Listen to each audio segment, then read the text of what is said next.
Salam semangat, salam ceria, pelajar berkarya. Bertemu lagi dengan saya, Hairunisa Pratiwi, mahasiswa S2 Teknologi Pendidikan Universitas Negeri Jakarta. Pada kesempatan ini, saya akan sharing buku yang ditulis oleh Michael Allen dengan judul Designing Successful E-Learning. Bab 7, Designing Outside the Box. Apakah teman-teman masih ingat Bill Ham yang ada pada skenario 3? Bill membawa kesuksesan bukan karena dia mengikuti tradisi, tetapi dia berfokus pada hasil yang dibutuhkan. Bahkan sangat berfokus pada hasil yang dibutuhkan. Setiap keputusan yang dia buat dan arahan yang dia berikan didasarkan pada nilainya untuk mencapai kinerja yang ditargetkan. Bill juga lebih peduli untuk memastikan peserta didik akan siap untuk belajar, fokus pada hasil, dan berkomitmen untuk perbaikan sebelum mereka mulai belajar bagaimana meningkatkan. Dan dia mengambil langkah proaktif untuk menyediakan lingkungan yang mendukung di antara rekan kerja dan stakeholder.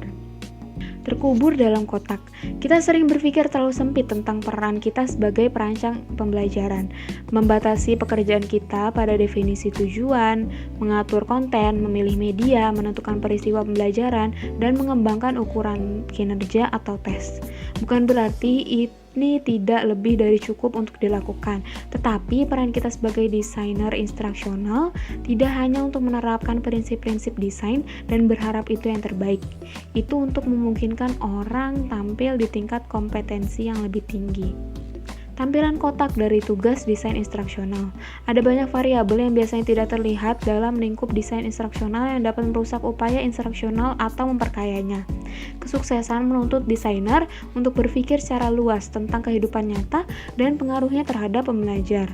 Apa yang mereka pedulikan, apa yang mereka coba lakukan, bagaimana mereka memandang intervensi pembelajaran, dan mendesain baik di dalam maupun di luar batasan-batasan produk pembelajaran tipikal.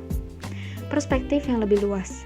Setiap konteks memiliki banyak elemen operasional yang sangat mempengaruhi apa yang dilakukan orang, apa yang mereka persiapkan, dan apa yang terjadi di lingkungan mereka pikirkan saat mereka bekerja melalui program pembelajaran.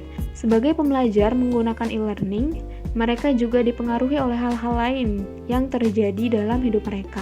Jika belajar terjadi di lingkungan kerja atau sekolah misalnya, pembelajar akan dipengaruhi oleh tugas yang mungkin mereka miliki, tanggung jawab yang mereka harus hadiri, dan harapan yang dimiliki oleh orang lain terhadap mereka. Bekerja dalam konteks yang lebih besar. 3 konteks berurutan dan tumpang tindih mengelilingi jalur menuju kinerja yang diinginkan, mempengaruhi pembelajaran dan menghasilkan perubahan perilaku di sepanjang jalan. 1. Fase prapengajaran. Periode sebelum pengajaran adalah waktu yang paling penting untuk kembali menetapkan harapan, memberi energi kepada pembelajar, dan mempersiapkan mereka untuk belajar.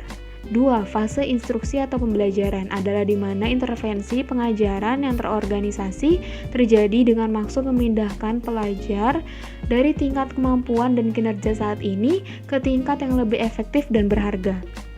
Penting bagi desainer untuk mengenali dan memberikan perhatian pada lingkungan sekitar, mengambil keputusan, misalnya dari dukungan dan energi yang dapat diberikan oleh pembelajar secara bersamaan satu sama lain. 3. Fase kinerja. Desainer perlu mengenali dan memitigasi faktor-faktor yang merugikan jika memungkinkan dan menyusun mekanisme perlindungan dan dukungan sehingga kemampuan yang baru akan lahir dapat sepenuhnya dikembangkan bersama dengan kepercayaan diri terhadap kinerja. Mengumpulkan pengaruh. Pengalaman mereka sebelumnya selaras secara positif dan memupuk baik pembelajaran maupun perubahan perilaku yang ingin kita capai.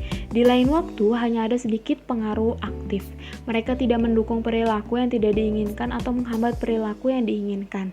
Di sini juga penting bagi desainer untuk tidak mengabaikan pengaruh positif yang bisa dikomandoi.